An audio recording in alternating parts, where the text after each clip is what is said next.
It's time for the Film Crickets with Jay Fortier and Chris Martineau. On this week's episode, as part of a month-long special reviewing horror films, Jay, Chris, and their special guest, well, that would be me, review the 1981 American slasher film Halloween 2. Does it stand the test of time? Let's find out. Your Film Crickets are on now. Well, thank you, Steve Lavoie, and thank you, Steve Lavoie, and thank you, Steve Lavoie, over and over and over again. Welcome, everybody. Welcome to Film Crickets. I am your co-host, Chris Martineau, along with my lifelong friend, Jay Fortier. Say hello, Jason. Hey, what's going on? I'm awesome, and just because we can't get enough of Steve Lavoie's voice, it's always a pleasure to have him in. The third head in the lineup tonight is, of course, the announcer for our show, the man who takes time out of his day, which I am grateful for every time. Steve Lavoie, say hello. What's happening?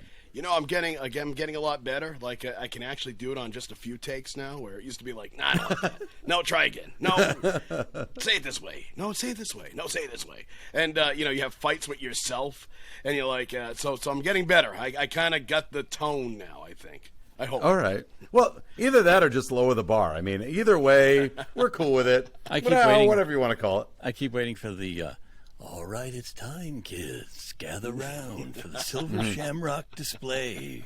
You remember that? Yeah. Absolutely. Oh, yeah. It's so fitting that you mentioned that today. So fitting. I know. Yeah. That's true. Yeah. So as Steve mentioned ago, and we'll probably say again, that we are dedicating a few weeks here to horror movies, which I'm a big fan of. I think horror movies are, in general, they can be stupid and they can be great, and they can be stupid great, and they can be a lot of kind of mixtures of the two. I mean, even the bad ones are good, and some of the bad ones are bad, and some of the good ones are bad, and all the permutations thereof. So our first selection here was Halloween 2. And I believe this is a sequel to our Halloween episode that we did. We kind of shoehorned in. Thanks again to Steve Lavoie. We kind of got it in on a technicality because we technically watched the TV edit of Halloween, which came out in 1980. So it fits into our thing. But before I go any further, Jason wants to tell us, or you, the audience, about what would you call it? Would you call it a promotion? Sure. What would you call it, Jason? Go ahead. Basically, tell us about your idea. Basically a way for us to not only interact with our audience, but a way to honor our audience while they can help us. See, if we obviously don't make a dime yet, hopefully someday, but really the love is first, and that's what we have constantly pushed. We love doing this. We have a blast, but listen, if it can one day grow enough to where we can do ads or whatever, that'd be awesome. I don't want to specifically say, hey folks, donate. What I would like though, on the so if you can get 5-star ratings, enough 5-star ratings and reviews on Apple, it starts to notice you and then push your show, like where it puts it out there. Now, it's been a little like it's been kind of like a slow go for a while. We haven't had any since February, and basically it's now about to be October. So and we're thankful for all those that did, and we're so thankful for anyone who listens. God, thank you so much. It's really awesome. However, if you love the show and you want it to grow, please give. Now, what we're going to do is we're setting up a thing. So if you give us a 5-star rating and review, what we're asking is give us a nice review, not just the rating, by the way. We need the review as well. And at the end of that review, say, I'd love it if they did this movie. Now, if there's a bunch of people that contribute, we'll probably have to randomly generate a number between however many we got and then figure it out there. We'll figure a way how to get, and what we'll do is once a month we will honor we're going to call it 5-star request. So if you give us a 5-star rating and review and mention what movie you'd like us to do at the end, we will do that movie. By the way, it's got to be something that was like a theatrical release that most people have heard of, or at least should have heard of. Nothing like the Toxic Avenger, like something like something that's straight to video, trauma, this or that or the other. I'm saying it's got to be something, kind of meant for the masses at one point, between the 80s and 90s, and it's got to be rentable today. Also, that's the other caveat that we have to say. It's got to be attainable. If it's not rentable, then it's really fun for nobody. Like let's say we're the only ones that can get a hold of it. Nobody else can. It's not a lot of fun if nobody can watch it if they want to. So basically, cool. I think that's it'll be a lot of fun for us to interact with our audience that way, like by saying thank you for by helping us. So you're helping us, we're helping you by reviewing the movie you wanted us to do. Excellent. So let me see if I'm hearing you right, Jay. So if I were an audience member and I'm sitting here and I like the Film Crickets, and we haven't touched upon a movie, and every week goes by and the listener is going, why don't they do this? Now you have the opportunity to directly request that. All you need to do in exchange is write something in Apple, give us a 5-star review, tell us what you thought of the episode, and then at the end, tell us what movie you want to see. So like Jay had said, it's kind of it's tit for tat. And from that I say, what is tat? Where do I get it? And how do I cash it in? Now, so anyhow, so that's a great idea. That's all Jay's idea. He's the idea man when it comes to this.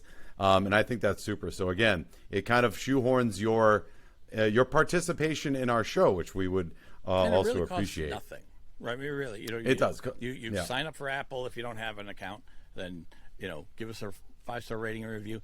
It won't show up for like a few days, just so you know. I've seen that, so I left you one. I don't know what the hell happened. I think what they do is they check it out. They actually personally look to make sure you're not like really being evil.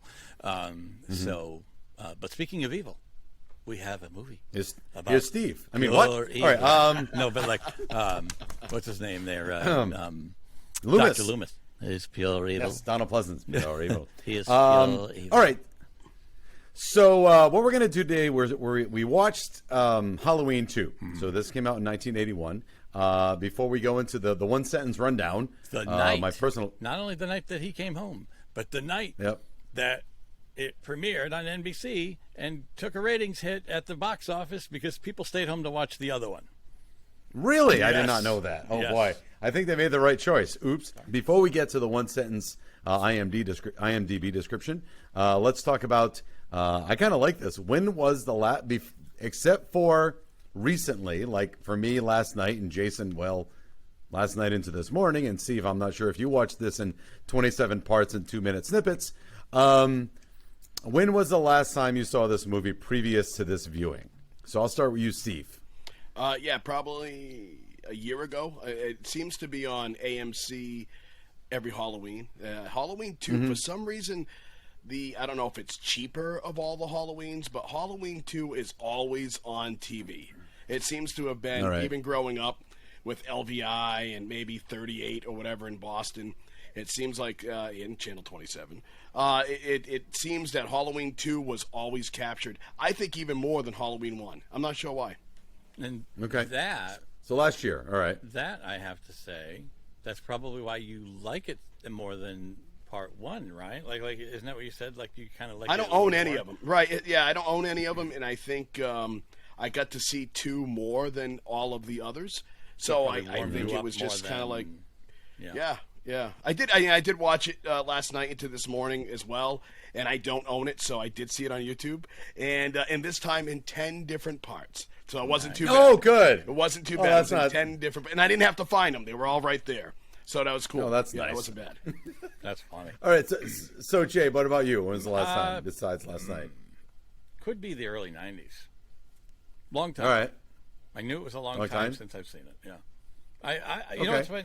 When it comes to AMC and stuff, I know it's a big like marathon, but I basically look and go, well, I could watch this one, and this one has no commercials. I get really but there's this other one on, like I know that's cool. I like that one. But The Conjuring is free, like on Netflix right now, and I can watch that. Like whatever. So I just tend to shy away. Kind of a better movie, huh? Yeah, Conjuring, kind of a better movie. Well, sorry, I'm just saying. No, it's fine. We'll have some fun with this it's because scarier. it's like this becomes. I'm gonna. This one's one of those for me. There's good things, and there's also a shitload of bad. I think that we can point out as well. So it'll be fun. And I just, before I go forward, I just want to remind Steve that, like, we're going to differ on this movie, I think, because I don't have a soft spot for this movie. So understand, I know, I'm sorry. So understand that, and I said this last week with Mistress Carrie, is like, she was so worried like we were going to hate the movie. I might not like it, but we can discuss it, right? So I always get worried because movies mean a lot to me, and if I'm gonna go, oh God, this is garbage, like I understand that that's what I do. I have confessions, and so obviously watching it as a kid is different than watching it when you're older. And Sure. I learned some stuff last night. I did some show research, some show prep, and things I didn't realize. So one of the things I actually did not know, what I know the TV edit better than I know the real one that came out, the theatrical one that's on DVD. And I didn't realize there was even a difference, but they did a TV edit just like they did for the first one in 81. Different endings and stuff. Different.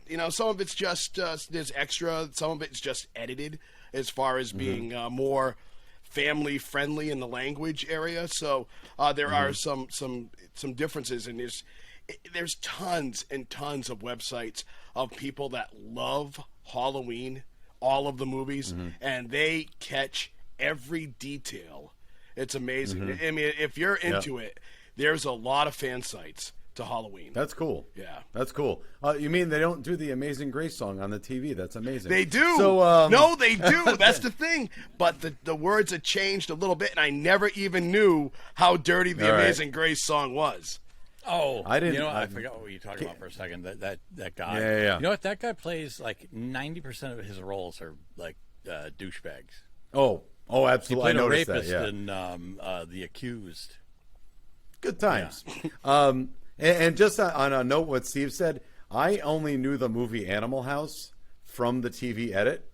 I taped it on the TV when it came out. I had no idea how absolutely bottom feeder filthy that movie actually is. Like statutory rape and like all this Voyeurism. like terrible.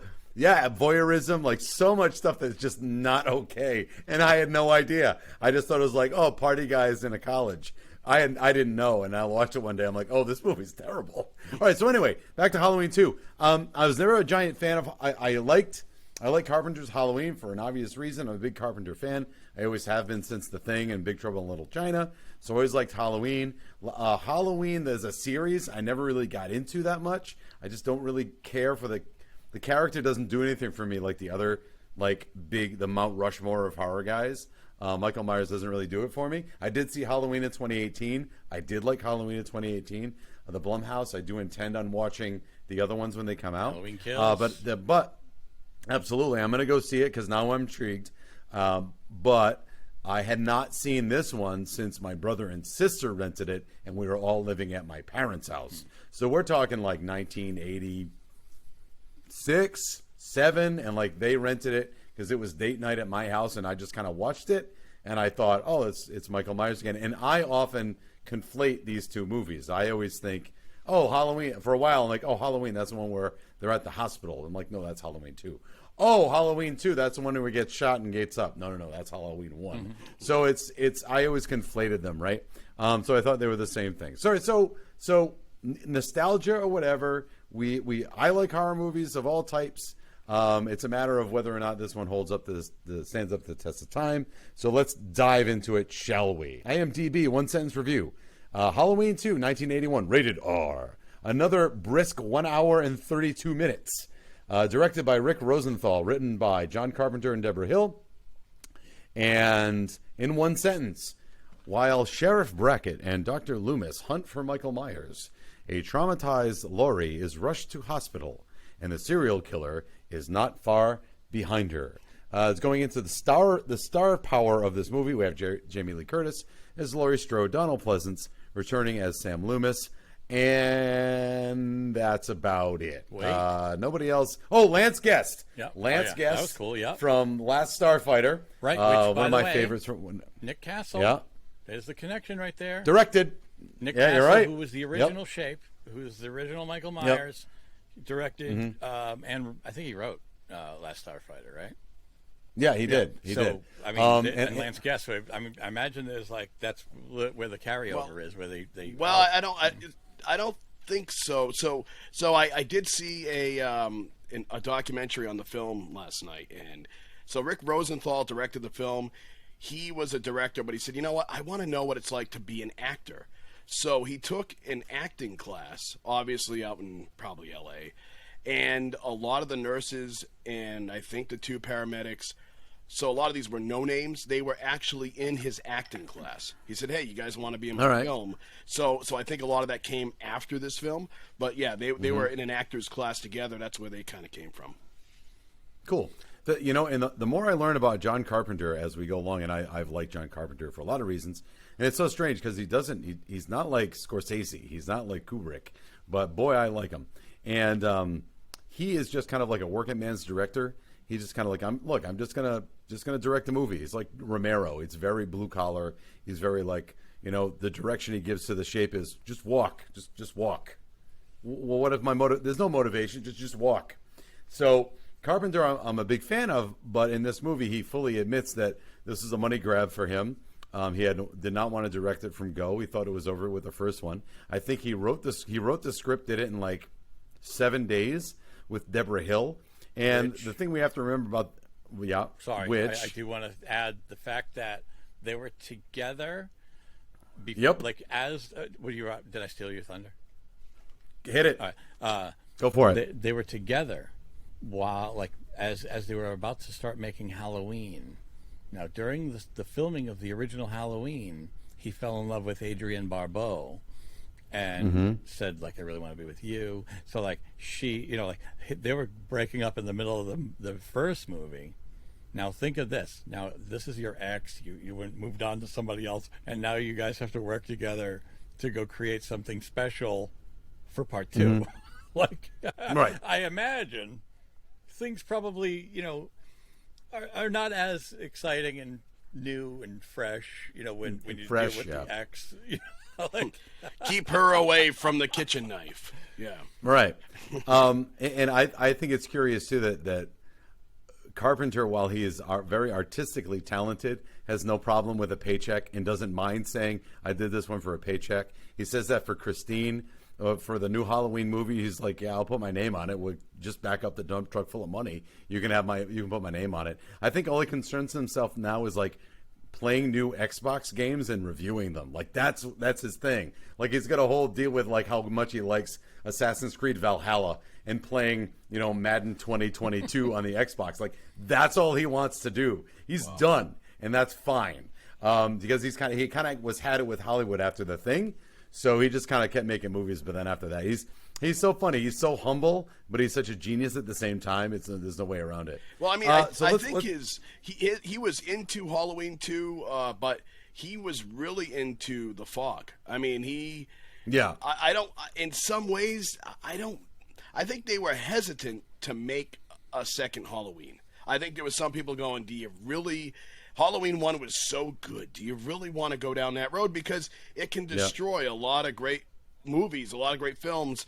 And he was really into The Fog, but I think he had already said, "All right, we'll do Halloween 2." But I think it was all at the same time of Halloween 2 that The Fog was being made. It was actually Jamie's The Fog last horror up until she went out and did H2O.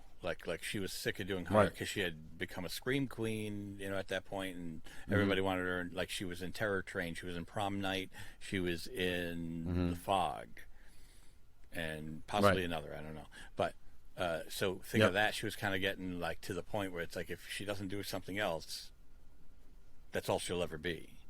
So she ended up becoming. She's like, okay, Halloween 2 is it for a while, and she basically said no more.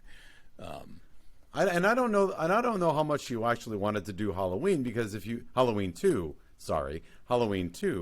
I believe it was kind of as a favor to, I don't know, I don't want to say it was a favor because I'm not sure. But what I will say is, I don't think she was into it a hell of a lot doing the movie. I think she was getting sick of the Scream Queen thing. I know she was shooting something else because she's wearing a wig the entire time of Halloween 2. And also, I'm pretty sure she has as many speaking lines as Schwarzenegger does in The Terminator in this movie. I'm pretty sure she says maybe a half a page of script the entire time. And there's not a lot of talking in the movie. Loomis does all of that, which is unfortunate. Oh, come on. No. Here we go. Gloves are off. He's evil.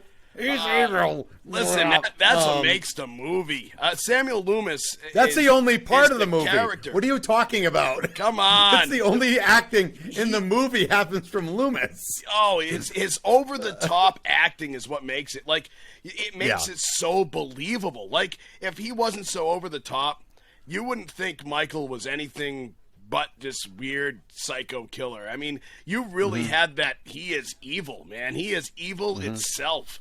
And he made you believe that with his lines and his over-the-top acting. I really think he stole the show. And as far as, of actors, everyone else was kind of vanilla.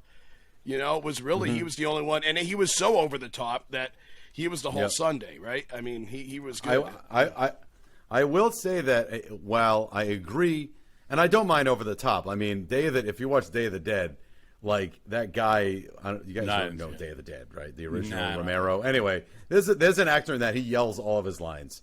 And he said that Romero, he's like, look, if you see me going over the top, stop me. And Romero goes, no, just let it fly. It works. So whoever, Rick Rosenthal saw Pleasance and saw Pleasance going over the top and said, keep it. And what I've read about Halloween and Pleasance is that he would go to John or Rick and say, I can say this line 3 ways. And he'd say the 3 ways. Which way do you want it? Because he's that good. I'm not taking away from Donald that he's not a good actor. Just the choices are all over the top. Now, and I'll say this too. I discovered something last night that I had never known. And it was only after this guy's scene. Do you guys remember this person? He's the assistant. That's in the. He's the assistant to the TV lady. She tells him to get the news story, and if they're a child, is that the scene where if they're a child, make sure you get a parent's permission, and even if you can't find a parent, get the story anyways. Is that? I think that was the scene there. Yeah, it's someone in the credits I recognize. Dana I forget Carvey, who baby. it is. Oh, No that is way. Dana Carvey. That's I right. just learned. I saw that in the last night, credits. Man, I was shocked. Yep. Wow. That's I was cool. Like, what? But it was That's already really after neat. the scene, so I had to look him up. I was like, oh, all right. Did you notice it though? Like, did you go, hey? I know I that saw his guy. name in the. I was looking up right. everybody in their credits. Like I was like, who's that person? Who's that person? Who played this nurse? Who played that guy? Whatever. And then I saw Dana Carvey. I was like, Dana Carvey. When the hell was he in this movie? And so I had to put it. And then if you go to Google, you say Dana Carvey Halloween, and then you hit images, and then all the same scene pops. And there up. it is. That's funny. Yeah, I was just. Gonna get an interview. Is that what he said? Gonna get an interview. Nagada. I want to bring up Pleasance one more time, and that's to say that while he did have a lot of over-the-top exposition, it was always the same thing. He's evil. He's always been evil. I've known him for whatever. He's been my patient for 15. I haven't done anything for 8 years with him. Like he does keep saying the same thing over and over again until eventually you get to the whole Samhain thing. Suddenly he can spell. But that's fine. Somehow in the lockup, he figured out about clerics and like druids and okay, fine. What I will say is that Dr. Loomis is the worst psychiatrist ever. Yeah. He's the worst psychiatrist I gave up on him ever years because he gave up. How do you can't give up. And also let's look at the diagnosis, and I got to cop to this. And Jay, thank you for telling me to listen to that podcast because I did almost all the episodes of that podcast. So I'm going to steal somebody's idea, so credit where it's due. But he is the worst psychoanalyst ever. We have a child in Halloween 1 who stabs his sister for seemingly no reason to punish her for being whatever. His naked sister. So Michael stabs her, probably stabs her because he himself was abused sexually at some point. That's why a lot of these things happen in this sexual nature. And after that goes silent because of the trauma, which is a thing. People will experience trauma. Some of them go deaf, some of them go blind, some of them go mute. They just can't get over that. So they cope with dealing with this horrible thing that they have done or have witnessed. Loomis, as a doctor of psychiatry, should recognize that and realize that the treatment, he says he hasn't said a word, so I gave up on him. Well, then you're absolutely mistreating and misdiagnosing what's wrong with this person. So the reason that Michael Myers is crazy is Dr. And Loomis. wait, Well, it's kind of Good funny. news. He was absolute. he's got a gun. What's that? It's a good news. He's running well, yeah, around. well, Oh, yeah, that's good. just- Yeah, no. Could you imagine, like, listen, I'm afraid to go to my doctor's office because he's going to say, you're overweight. And I prepare myself a year to go back and have him say that. I try to work on it, but it's just tough. I couldn't imagine him pulling out a gun going, you're overweight, I must shoot you now. Like, like Dr. Loomis, the end is now, I've tried, I've given up, I have to shoot him. In fact, I shot him 6 times. And he keeps saying that. So I guess there's kind of a little bit of a laugh factor, right? I mean, having this guy just keep walking around, looking around aimlessly. I shot him 6 times, Yeah, he keeps telling everybody. Yeah. My favorite scene. I send it to people. I said, check out everything that's wrong with this scene. It's so wonderful. I laugh every time I watch it.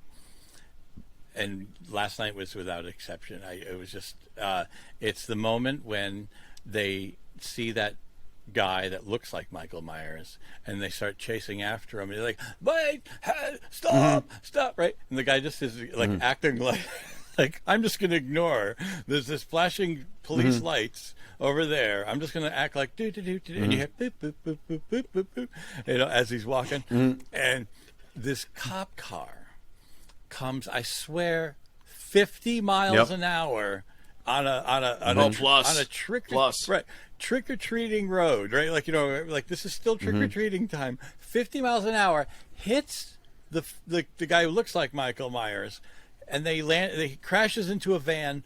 The fire that just blows up from this thing is so huge, and the funniest part is, had he not hit the fake Michael Myers with the car, this guy still would have crashed into the van because he's going like God knows how. And here's the other part. This guy is fully engulfed in flames, and the chief says, "Is it him? Is it him or not?" The guy has just got nothing but flames around his face. You can't tell if that's the actual person, right? And here's the other part that's hysterical.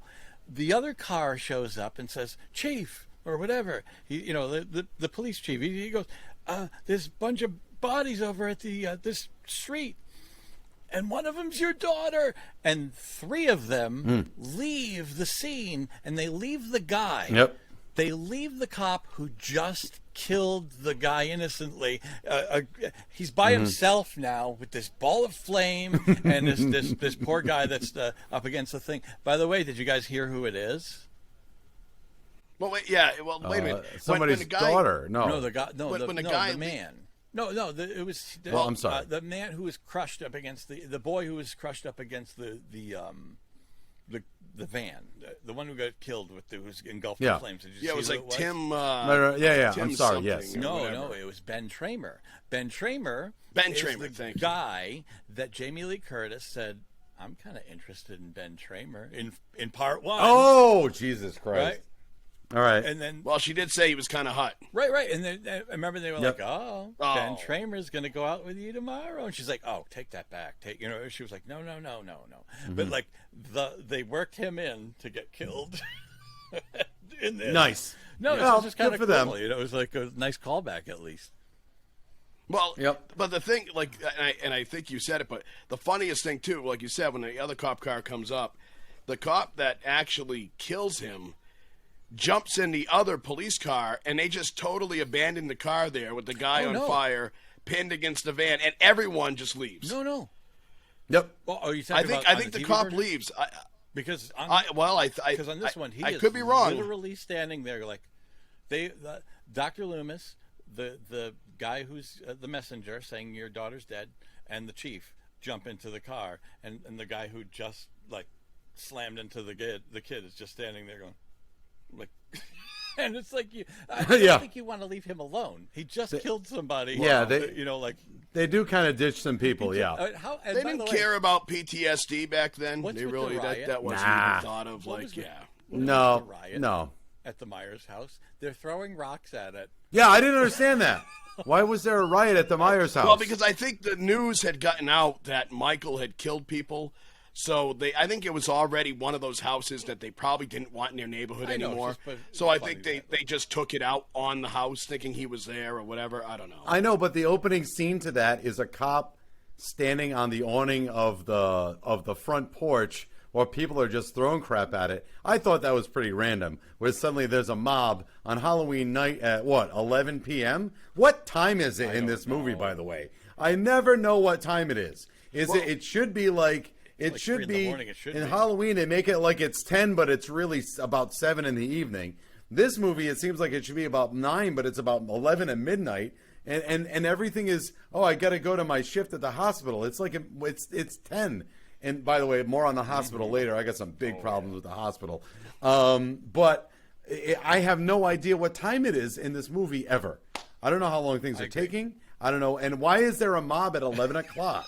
Well, the Myers house is interesting because if all these original murders happened in the early 60s, then that would make this like almost 20 years no one's done anything to the house. Like this house It's in just pretty good sat- shape then. It's yeah, except for the broken windows. But it just sat there in this neighborhood and no one has kind of rehabbed it or moved in or any like no one even wants to touch it. It's just this kind of horror sacred house. It's just weird. Mm-hmm. Yeah, I mean it's yeah. So, question, and it's something I want to bring up, and we are going to get into the scares, because there are scares in this movie, and not just cheap ones. There are some legitimate scares in this movie. And I'm going to try not to compare this movie to Halloween, because it's a masterpiece. I mean, it really is a masterpiece of tension. It's a masterpiece of shooting, not necessarily acting, but it certainly sets you up. And in Halloween, they start you in a world that's really big. And as the movie goes on, the world gets smaller and smaller and smaller until you're literally in a closet with Laurie and Michael Myers, this shape. This movie, I think, suffers from the Xerox syndrome. Have you ever taken an original copy of something and just keep copying it over and over and over again till the original, the last copy is not quite as good as the first, even though it has all the same information? And I'm going to make an analogy here. Again, I want to talk about the scares because it's a scary movie. But I want to talk about the fact that what I would allude to is the movie City Slickers and City Slickers 2, Curly's Gold. Anybody seen these films? City Slickers, Jay, you saw City Slickers. I know you did, because we used to quote the beginning, right? So you know you get superhuman strength.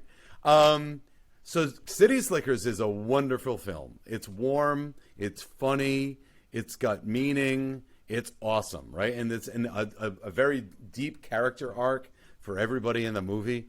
And City Slickers 2 is basically all those jokes. Yeah, do those again, because I bet you it'll be funny. They have the same cattle drive. They do the same thing about programming the VCR, except now Billy Crystal, rather than in a pursuit for his soul, as was the first movie, he's now in pursuit of actual monetary gain, looking for Curly's gold. And Jack Palance's twin shows up. Go figure, right? So it's a cheap copy, but they figured, yeah, whatever was good that first time, do that again. And that is all over Halloween 2. And I've got some examples. All right, so bear with, I know it's a little bit picky. During Halloween, the movie on the screen that they were watching was The Thing from Another World, which is the prequel to The Thing by John Carpenter. In this movie, the scary movie that's being aired is Night of the Living Dead on all the screens. So it's the same thing. No matter what TV you turn on, it's a horror movie and it's a classic. Secondly, Panaglide. This movie is panagliding everywhere, except in Halloween, the Panaglide was from the point of view of the shave of Michael Myers. But in this one, the Panaglide, Michael Myers is in the shot. I don't know what I'm supposed to think about that, but there it is again. The movie starts with another person, what we assume is in a mask, walking through a house, and a woman getting stabbed over a ham sandwich. That's basically the same thing as the first movie. Hold on a minute. Let's see. There was another one. So Much Panaglide. We have to smoke weed at some point. I mean, there's no way around that. I mean, in the first movie they smoke weed. They have to smoke weed in the second movie. It's trying to take all the good stuff. Or there's several scenes where in Halloween, that classic moment where not only Michael sits up when we think he's dead. That happens a couple of times. There's another classic shot where Michael's head just comes out of the darkness and suddenly you see his face, and that's terrifying. And they try to do that 2 or 3 times, maybe twice in this movie. And we got it the first time. So to me, when I'm watching it, it's just like it's the City Slicker syndrome. It's a copy of a copy of a copy. And it's just... We know how he felt when he made it. Right. So my whole thing is like, it's not coming from a place of creativity. It's coming from a place of that worked last time. Let's do it again. And it's just not as scary. It's not as scary as the first time because it's not new and fresh. They're not trying anything different. Halloween 2018 does some things that are different. Dumb and Dumber 2. Dumb and Dumber 2. Perfect. Yep. Same jokes. Yep. It's like, please stop. Yeah. You're killing me with all the same stuff. Right. Like, I mean, though I don't, but at the same time, I'm not feeling as bad as I had with like Dumb and Dumber 2. Oh, sure. No. That's horrible. Yeah. Or The Hangover for that matter. I'm enjoying this. Yeah. Like, at times, like the atmosphere is still, I still feel it. I Yeah. still feel that it is Halloween night. Yeah. I still feel it's that night. Mm-hmm.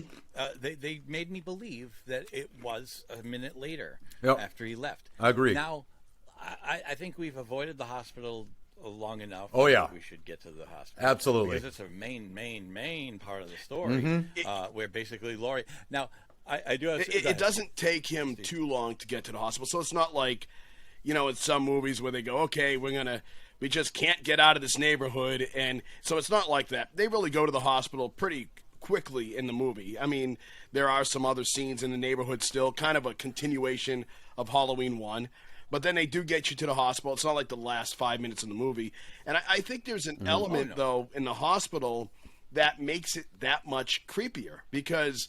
I don't know. I think when you're at your house, that's like a sacred place. Like, that's your house. And I think hospitals are creepy to begin with. They're almost scary to begin with. Think about it. You're surrounded by people. Well, in this case, there was no one in the hospital, but you're surrounded by people you don't know, and empty hospital, stuff. Steve. Which is weird, right? But we dare you to spend the night in that abandoned hospital that still has electricity. Yeah. So one thing I did hear about the hospital behind the scenes, which I did not know, they had a hard time finding a hospital to film at. The hospital in the movie is Haddonfield Memorial Hospital. In real life, it's actually Pasadena Community Hospital. And one of the issues they had behind the scenes recording this was that there was an airport nearby. I don't know if it was LAX or whatever it was. And the planes would fly over low, and it was so loud that they couldn't film.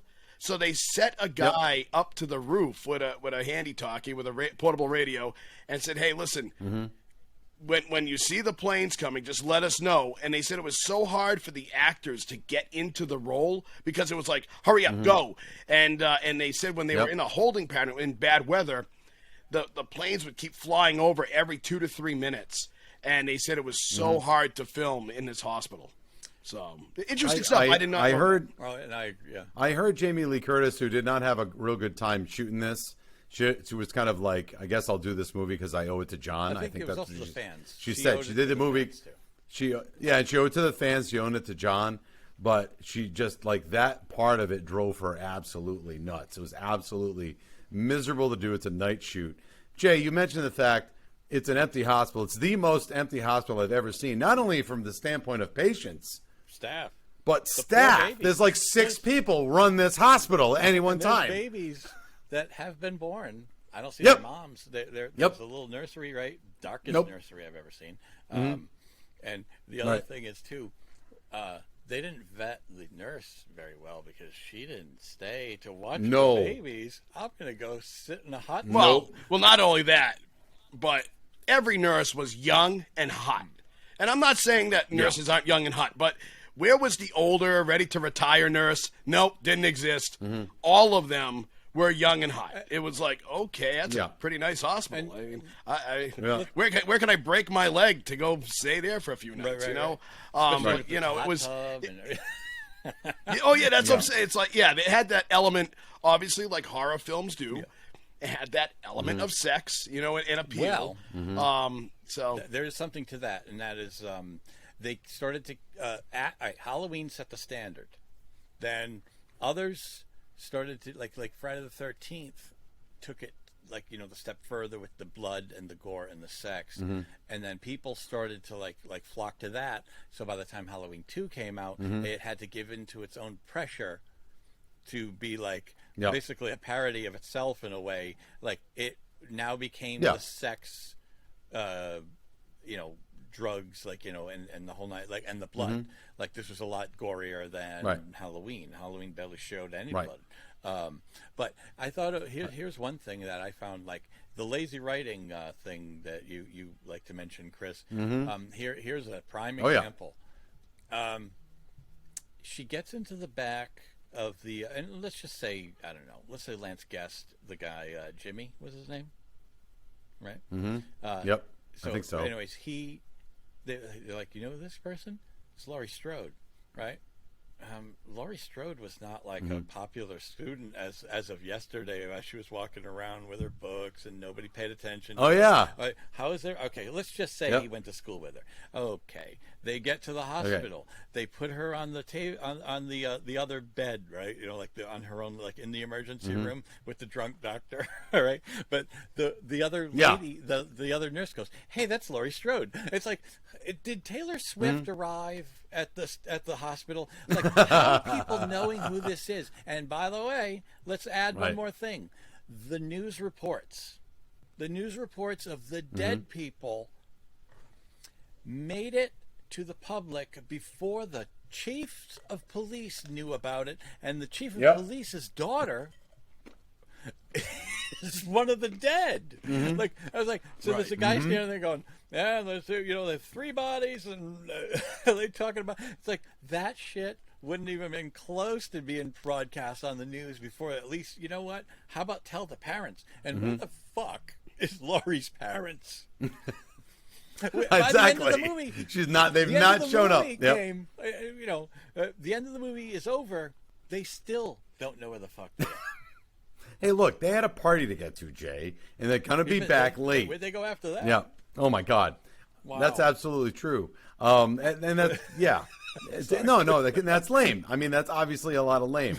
The only thing, and I also have to, I understand that you want Michael, and this is lazy writing too, that you want Michael in a big building so they can kind of stalk people in the building. And you can't have a lot of people in the building. Otherwise, how's he going to stalk anybody if it... Oh, we're back? No. They'll say, there he is. Oh, yeah, there he is. Right. He can't... Yeah, he's not going to hide. So I get where they're coming from. They want to take it from a neighborhood and instead put it in a building. However, are hospitals creepy? I got to differ, Steve. They're not creepy. The lights are on all the time. There's always 1,000 people. You can't get any sleep in a hospital because they're always walking around. There's a lot of activity. Where's all the machinery in this hospital? There's not anything monitoring anything. There's no beeps. There's no screens. There's no, and I'm not talking modern. I'm talking like printouts, EKGs, beeps, ringing. Like none of it is there. It's also not lit. There are no dark hospitals. They're not. That's why when you go to the hospital, you can never rest. Because the lights are always on. If anything you wanted to do, you needed to set this movie in a nursing home because they turn off the lights at night. And I worked in a nursing home, and they're far creepier than a hospital ever can be, in my opinion. This is the most ridiculous hospital I've ever seen in my life because it's just dark all the time. 6 people staffed. 2 of them are, again, ignorant nurses. 2 candy stripers, 2 RNs, 1 drunk doctor that has seemingly an apartment in the hospital where he's got a fish tank and he has a robe. What doctor has a robe? What is that about? I don't mean, understand. I know they have little resident areas like where they can, relax. Like I know, but it's not house. No, they do. They have sleeping I quarters. know, and but it's not unheard of for them to say, "Hey, I'll be in my office. Yeah. If anything happens, come get me." Especially, this is the overnight shift. Things like that do happen on the overnight shifts. I don't know if he would. I don't know if he would be drunk, but maybe that does happen. Obviously, that's another element they threw out there. But you're right. There's a lot of things that this hospital is missing. Right. Like you said, usually you'll have the cardiac monitors that will be beeping and things like that. This was a very stripped out hospital. I guess so. It's a shitty hospital. Yeah. Yeah. I gotta say too, how intimidating. So let's get to some of like the gore a little bit. He steals. I don't know how intimidating, and I know they're sharp. I don't know how intimidating a scalpel is as a murder weapon throughout a movie. It doesn't have the same panache as a machete or a chainsaw. He had a butcher knife. I don't know what happened to it. He's doing all of his kills with a needle, which a needle in the eye is gross. I mean, that's fine. I was into that. But I mean, a little, he's like, I'm coming at you. And I know they're sharp. I get it. But it would be better if you had this like big old knife that he could have stolen from anywhere. But he's got a little hooky scalpel that he's lifting people up with, by the way. Well, to me, that's what makes him bad, though. That's what makes him so superhuman, that he could just take something as basic as a scalpel and kill you so gruesomely that like he lifts the nurse, which they were talking about that scene. She's wearing a harness and she has the cabling on her. That's how, and she said it was very uncomfortable, that scene where she lifts up. And Deborah Hill was the one that said, when you lift her up, I want her, the little white nursing clog shoes that she was wearing, I want them to fall off. Well, that's cool. So if you look at that scene, they both just fall off when she's lifted up. So, I mean, there is some cool stuff to that scene, but it just shows, again, that Michael Myers is like superhuman. He's like super evil. He's got powers that he could take anything and kill you with it. Okay, rewind. Okay, go ahead. But then I gotta comment on something. I gotta have a question. Yeah, I know. No, I will. No, I want to add to his superpowers because his skin doesn't burn when it's when his hand is in the hot tub that he's burning the woman's face with. Right? His hand is buried in the hot tub as he's drowning her, and he just gets no big deal. Lazy writing. No big deal. My hand's fine. Her face looked like like it was completely peeled off. Yeah. Oh my God, it was brutal. Yeah. Go ahead. So I get what you're saying with the superhuman. I would have preferred a larger weapon. Yeah, well, it's a payoff. And it's not, maybe he's compensating for something. Yeah, it's not as good of a payoff. That's all. I guess my issue, and as I was watching this, I wanted to know why on Mount Rushmore. I'm not saying Michael Myers doesn't belong on the Mount Rushmore of horror. Absolutely, there's no doubt about it. He's the lowest tier for me. Personal opinion, he's the lowest tier. And I'm trying to put a finger on, like, because I still like these movies. I like this movie, but I bag on movies that I don't like, that I like, so I understand that. But I'm just wondering, like, I know why Freddy's supernatural, and I know why Pinhead's supernatural, because they're basically demons.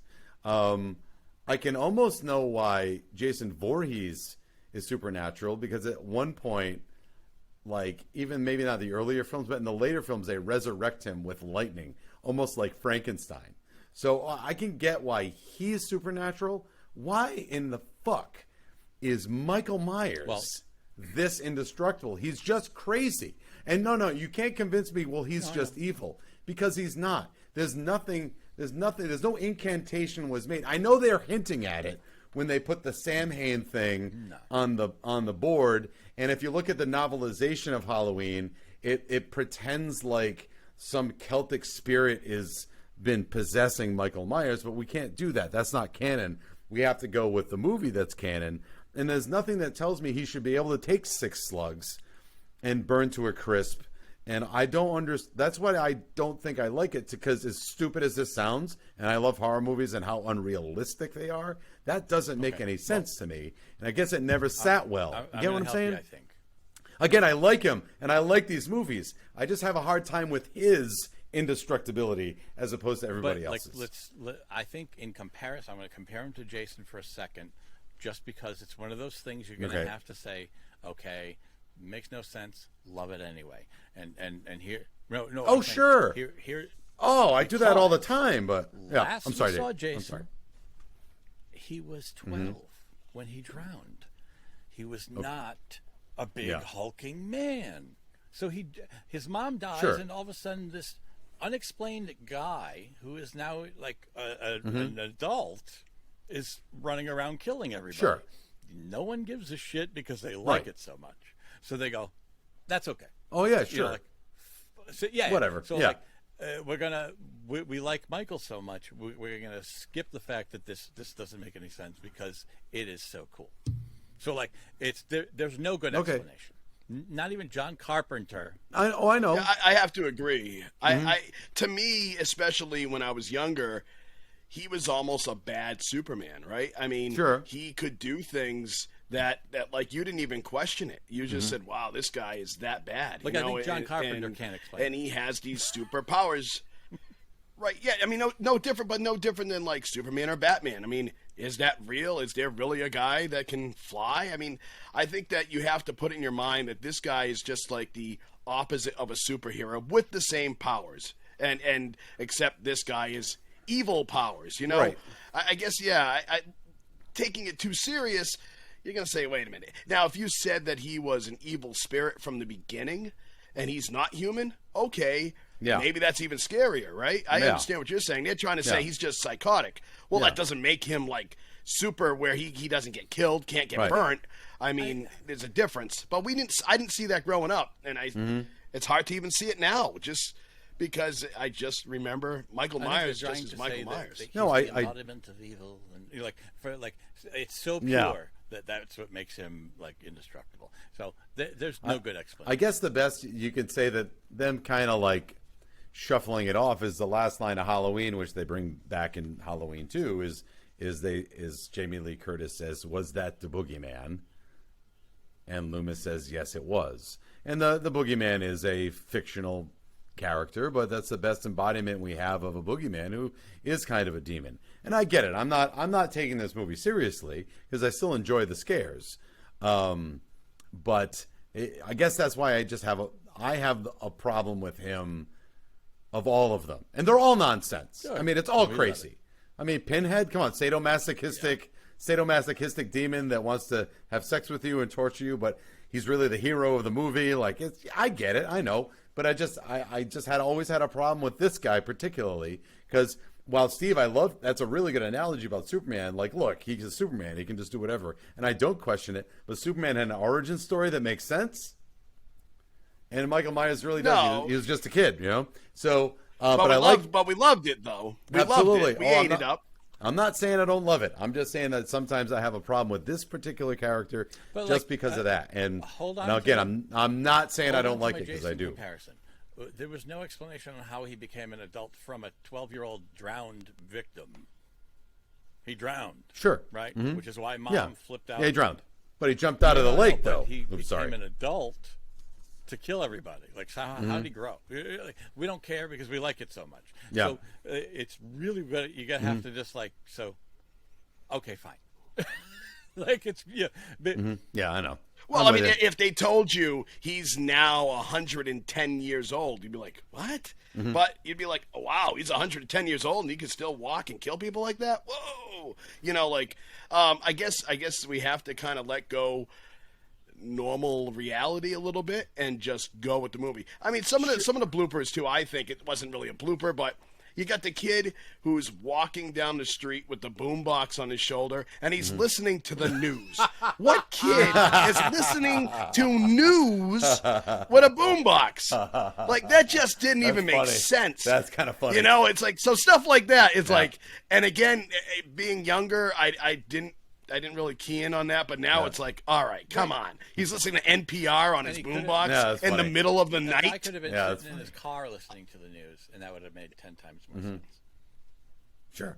Right. That's Not funny. a young kid with like a jean jacket or whatever, just walking through the parking lot out of nowhere. But he's walking with a strut, like as if he's listening to Oh, yeah. I love stock prices. It was upbeat By the news. way. Yeah, it was upbeat news. God damn that Dow. That Dow be down. What? That Dow be up. What? All right. No, you know what? I don't like the opening theme either. It was too keyboardy. Like it needs to be that piano. Sure. Oh, it keeps. I know. Well, but they did change the music. like it. You're right. It's the same song, but it's like a different instrument. It's almost like more upbeat or There something. is no It's a little bit need different. to Yeah. change that. No. And by the way, No, it's perfect. I'm gonna. What about the hold on to Chordettes? something for my final judgment? Like an opinion. But go ahead. The Chordettes, yeah, like that's a. What I about know. the That's Chordettes? a weird thing, man. I gotta say. I saw they say they do Mr. Sandman, and at the end of the movie, I'm watching it, and I was a little underwhelmed, and I looked at my wife and I go, why are they playing Mr. Sandman? Well, I guess Send Me a Dream, and she said, well, they started the movie with it. I'm like, oh, I forgot. But like, there's not. They did. Yeah, they started and ended it. Right, Yeah. and I get they're trying to say he's the Sandman or something like something scary like that, but nobody ever called him that for one, and two, it's not a scary song. No. Well, I don't know. No, see, it's not. When you listen to the song, yeah, but listen, when you listen to the song and they go, Mr. Sandman, he goes, yes. Like, it's a very creepy kind of, Yeah, but I'm All saying, I like, can the picture context, is whatever all notes I- they're using. It's not scary. All right, no. Yeah. but how many creepy like modern day songs were there? I mean, you're not gonna play the Monster No. Mash or No, you're something. right. Well, I mean, what would you consider a creepy song? I don't would know. I would maintain that probably they didn't have to pay a lot of rights to get the song. And they got a song because Probably. it's kind of low budget. And I know you say creepy, but whenever I hear this song, all I can think of is the all men gay chorus in Philadelphia doing this at Tom Hanks's party, and it's not creepy at all. It's just four gay guys singing in harmony. And I'm sorry, that's just not creepy. It's it's wonderful. That guy's voice though. Yeah. It's supposed to be. I don't know. It's a little creepy. Yeah. I don't know. Maybe not scary, but That's okay. But yeah, I mean, definitely when I hear that song now, though, you think of that, and I think of know what I Halloween think of? all the time. All right. 'Cause You know what I think of? What do you What? think I of? think of 5 guys jumping out of a gas station to wipe down a car in Back to the Future. right? Check your oil, Super sir. Service. Remember in Back to the Future? They What? go bum, bum, bum, bum, That's right. Oh yeah. And they start running around doing that. How many? Laurie Strode gets to the hospital. They drug her out. They focus in on that needle. I don't know why. And she's knocked out. She's unconscious. She wakes up. She falls asleep. She wakes up catatonic with her eyes open. Sometimes then she crawls out of that area. Her leg is hurt. Her leg is not hurt. She can run, but then she limps. Can she please make up her mind what her health condition is at some point in this movie? Can she walk or can she not walk? Can she run? Can she not run? Is she catatonic? If you've been injected with drugs, I don't think you can just decide, I think I'll wake up I think now. she faked So the I had a catatonic. kind of a problem with that. How? They checked her vitals. I don't know. I just say They put the she flashlight walked in her away, like, 5 eyeballs. minutes after, so I didn't. I know, but but I'm with you, Jay. But they checked the eyeballs and they didn't dilate. You cannot willingly keep your pupils open. So I don't know what that was about. I was like, Yeah, what's that's her nonsense. what's her deal? And to me, it's just like, well, we got to wrap this movie up. Again, is it creepy? Sure. Is it a damsel in distress moment? Absolutely. Is it the final girl? You betcha. But I was just like, I don't know what was going on with that. But anyway, Some of the things I saw in the documentary. what documentary is this? I want to see this. So it's actually on. You can find it on YouTube. Look Okay. up Halloween 2 documentary. It's about 45 minutes. All right. And it's pretty cool. They talk to a lot of people behind the scenes of what happened with the casting and all of that. And so some of the things I saw was that after they were done filming it, John Carpenter actually did not like the scenes. They weren't scary enough. He actually said it was kind of like a glorified Quincy. He didn't like it, so they had to go back. And they had to go back and make him like scarier. The other one, remember the scene with the head nurse? They find her, and he had stuck an IV in her arm and bled her to death. Pretty much, Yes. it was blood all over the floor. Yes. Well, when they were making that scene, No footsteps. they actually had like a little pool. They made like a pool, and they were just putting this fluid on the floor. And they went in. There was like 30 gallons of fluid or something. They're like, all right, no one has that much blood, so they actually had to take it away and reduce it to make it more realistic. A few things like that. It was pretty cool. And then obviously we talk about Michael Myers. We talk about the Shape is what they call him. And this one was, so Nick Castle was the Shape in the first one. Dick Warlock was the Shape in the second one. Correct. He was also like their stunt coordinator or something. Right. He was really good stunt actor. And the way he worked with all these people, so he would tell them, all right, this is what we're going to do. When I go to choke you, spread your shoulders wide, do this, and then I'll let you down so you don't really hit the floor. I mean, he was pretty cool, but Deborah Hill didn't really like him as the Shape. She thought he didn't have the walk. Now remember, Nick Castle set the bar. So she at the end didn't say anything, by the way, while they were filming. At the very end, went, I never really thought you got the walk down. They thought maybe he was walking a little bit too slow as the character, but yeah, I mean, interesting stuff like that. You know, I mean, even would you ever think there was more than one Michael Myers? I always thought growing up it was the same guy that played Michael Myers, but that's Nick not is true. back, The though. mask was, I think, altered a little more. Nick is back though. What's that? Nick is for the 2018 one. Yeah. He is, yeah, and the new one. I think the new one too, and I think he actually had a relationship with Jamie Lee Curtis. I believe they dated. I think. I didn't hear that one. I'm almost positive. I I could be wrong, but I thought they dated, but I could be wrong. Right. But yeah, So it was, there was some stuff like that. The nude scene in the hot tub. She kind of got the last minute jitters. Didn't want to do the scene, so they had to talk to her agent, and they kind of talked her into doing the scene. The hot tub wasn't hot; it was actually cold. Yeah. And the guy that went in was like freezing to death. And then the other thing is, I mean, just some weird stuff. Like some of the actresses liked him personally, like whoever, what Leo, I think his name is, or whatever his name is, and couldn't wait to see him naked in the scene. Like there was a lot of weird stuff that you get to see in the documentary. I think pretty it was cool. I think it was a lot of young people working on the movie too, like under 30, if I'm not mistaken. Yeah. I mean, they were all out of that acting class, so Yeah. All right. pretty cool first job, I would say. I would say. Hey, guys, speaking of scary. It's time now for final judgment. Are you ready to rubber stamp this bitch? Here's the final judgment. Why All right. serious? Yeah, I know, right? All right. Well, it's time for final judgment. We're going to decide whether or not this movie stands up to the test of time. Can I go quick? Can I go first? Is that all right? All right. So here's my deal. Halloween 2 was obviously just trying to keep the franchise popular. People had suddenly affinity for horror movies. This was the first. Well, Halloween wasn't a slasher, but this is more of a slasher movie, and it has a slasher feel to it as opposed to the first Halloween. Having said that, I'm sure it was very popular. Did it do all right? I think it did okay box office wise when it came back. There's no reason that it shouldn't, even though you said the TV edit of Halloween got more press the first day. I've said I like horror movies, and I like bad horror movies because they're bad. Wolf Cop and Dead and Buried, and I don't know. There's a bunch of them, right?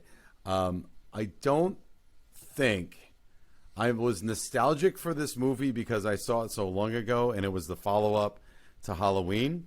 And when I finally watched it again, I don't think it delivers like the first one does, and I don't think it holds up because its quality is predicated on the first one, and I don't know. I just don't. I think at times it's a bit slow. There's a lot of talk, and then a kill happens, and then there's a lot of talk, And I don't know. It's not, let me put it this way.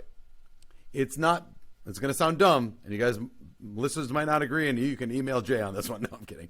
It's not bad enough to be good. Does that make sense to you? It's not, it's just good enough that it's actually not, I don't think it holds up. If it were just Clowns crappy, from Outer Space, there you go, right? Bad enough to be good. Bad enough to be good. Or Evil Dead 1. Evil Dead 2 is a joke, is a comedy. Evil Dead 1 is bad enough to be, it's slapstick. Yeah, that's what I mean. So it's not bad enough to be good enough to hold the test of time. And so for that, I'm going to say, no, it doesn't hold up. It doesn't hold up. I don't think it does. Steve, the rebuttal? I feel like I'm a guy at a debate. How did you know? All right, so I guess you can go last is almost a tiebreaker, right? Or whatever. Yeah, so I'll go next. And I'm going to say for a few reasons that it does. And the reasons why it does to me is without a Halloween 2, you don't have a Halloween series. So it dies in the first round. It dies with the first film. Does it maintain this nostalgic kind of movie at one film? I don't know. Maybe it does. But it gave us all these other films in a series. So sometimes you look at it as a series instead of just one film. It always scared me, and it still does today. It's still like, wow, that's freaky. And I think that television stations throughout the years, I mean, and think of how many horror films have come out since then, but Halloween is still a staple, or Halloween 2 is still a staple in what they show every year. Is it because it's cheap to maintain, to get the rights to? I don't know. But they seem to play it every year, and it seems to, I think, capture a younger, not a younger audience, but there are younger people that know Halloween 2. And I think that you just deal with the unrealistic thing of horror films. It is what it is. There's going to be cheese. There's going to be things that just don't make sense. And you just go, hey, I'm watching a movie, and I'm just kind of dealing with it. Now, we talked about, on the first time we did Halloween, we talked about the remakes of Halloween with Rob Zombie, and he takes it to a whole different level, and it's really blood and gore and weird. And does that stand more than what this does? I don't know. I don't think so. You're right. It's not as like horrific, I guess. Yes, there's blood. There's some, but I guess it kind of set the road for a lot of other films. So I think in just a classicness of it, it stands the test of time as a horror film. I say it does, and that's just my thing. Cool. All right, man. Jay. All right. Let's see. Who do No I pressure, side Jay. with? Who? Who do you like better? Who do you love? Actually, it's funny. Sometimes I actually go down the middle, and I might do a little bit of that now. I do want to talk about something I don't like. I've always had an issue with. The Mask in part 1 was a wonderful, happy accident. Like, yes, it's Tommy Wallace, right? Tommy Lee Wallace. That did the work on the mask and shaved the sideburns and whatever, for the William Shatner mask, and cut out the eye holes. I could be wrong. I'm pretty sure I heard that Deborah Hill did not expect a sequel, so she had the original mask and shoved it, like when the movie part 1 was wrapped, she shoved it under a mattress, and it stayed there a long time. This mask looked like shit, and it was the same mask. It was the same night. Yep. It shouldn't have changed this much in an hour. He just got shot, and the hair was all matted. They could have done something to try to at least replicate and they've never, out of all the episodes, sequels that they've done, they've never fully been able to recapture that. And how is that? How is that they've I don't know. never, ever been able to duplicate that look? Because that was the scariest of them all, was part one. Well, it looks dirtier. Now, I mean, as you go in the series, the mask looks like but I mean, darker and dirtier. The eye holes never look the same. Nothing's the same. It's like sometimes his hair's like orange, and sometimes it's like, dude, why are we is nobody looking at this? Like, but No. it doesn't stop me from loving it. I have to talk about that. That's always bothered me. And it's Right. all matted and slicked back almost in this one. It's like, what happened? So, all right, this one, obviously, like there's so much wrong with it. I do think aspects of it hold up in the creep manner. Like, it does make me feel like it is the same evening. Is it the same reward? No, it does not feel as good as part one to me. Part one sits special, but it's also not pure garbage. In my opinion, Halloween 2 from Rob Zombie, pure garbage. I hated that movie. I don't know if you saw it. I hated it. Very weird. Very, very weird. There's mask is off aspects at the of end. Halloween 2.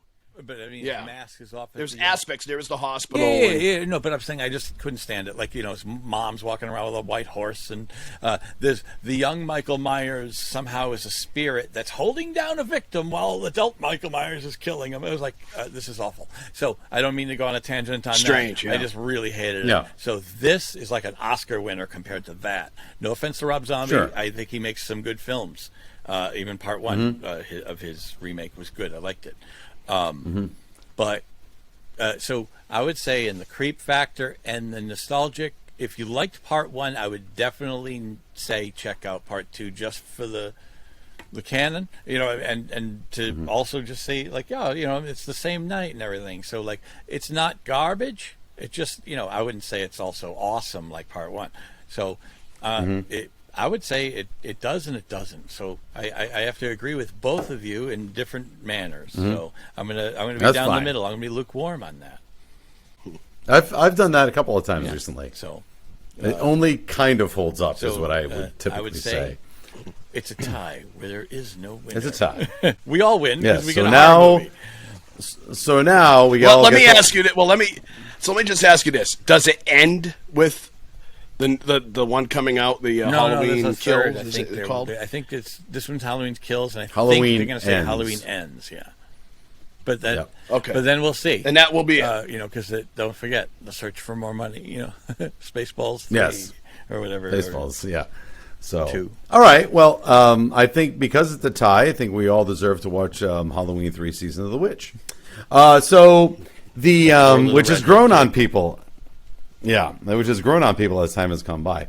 Anyway, I want to talk about that. So let's thank Steve. Steve, thanks very much for coming by. Absolutely, to help us out here. How much fun was this episode? Oh, it's good. No, and I want to thank you for. I mean, like I said, I didn't have a bad time with it, but certainly I got my critics cap on when I was watching this movie, no doubt. But I want to thank you. It is entertaining, and it's not that it's not. So anyway, Jay, once again, we've got this thing. It's called, what is it called? 5-star what? I'm calling it 5-star request, meaning basically you guys 5-star request. You guys leave us a 5-star rating and review on Apple Podcasts, and at the end of that review, say something nice first, but then at the end of the review, I'd love it if they did this film. Say something like, blank. Obviously, check our catalog, make sure we didn't already do it. Yeah. And like I said, please Not do your watching homework. Heartburn again. Yeah. Please do your Yep. homework in the sense that we don't want to do anything that, like I said, like straight to video cassette from 1985. And at the same time, make sure we can rent it, so and the folks at home can rent it. So we will pick Excellent. like one per month. Still has to be 80 to 99, right? Oh yeah, $80.99. $80.99. Yeah. Which is a nice segue to our email address. So if you have any questions, comments, criticisms, want to yell at me through Jason, that'd be fine. It's filmcrickets8099@gmail.com. Follow us on Twitter, follow us on Facebook, look at the videos on Instagram. Again, rate and review and reply and like and all that kind of stuff on Apple Podcasts. And check out the YouTube channel again. If you haven't already, share it with your friends, like and subscribe. That would be really great. Until next time, I think we're heading down the Jason Voorhees Highway. Going to start with the semi-pornographic, maybe, Friday the 13th, Part 5. Kill, kill, kill, mom. All right. But until then, I'm going to tell the quick story on what we're planning on doing for the month. And Hit I'm it. hoping it's all going to work out. You know, you never know with scheduling. So the goal is to do a bad Friday the 13th and a good Friday the 13th. So we're going to do, and hopefully with the same guest, because it's fun that way. I think part 1, part 2, or whatever it may be. Now, what we're going to do is part 5 of Friday the 13th soon. I don't know if it's next week, but it'll be soon. I guess according to by the time people are listening to this, it will be next week. We are going to do part 5 and then part 6, and this both hopefully with Ray Ogier, who joined us in the past for Stakeout, and Mike Shue is also on board. I'm not sure about when specifically, but he's also going to be doing Nightmare on Elm Street 3 Dream Warriors, so we're excited about that. And Dokken is going to make an appearance. All right, so fantastic. So thanks, everybody. Again, spread the good word. Thanks for listening. Thanks again, Steve. Thanks again, Jay. I'm Chris. Everybody have a wonderful week, and we'll see you next time on the Film Cricket. Film Cricket, chirp about movies.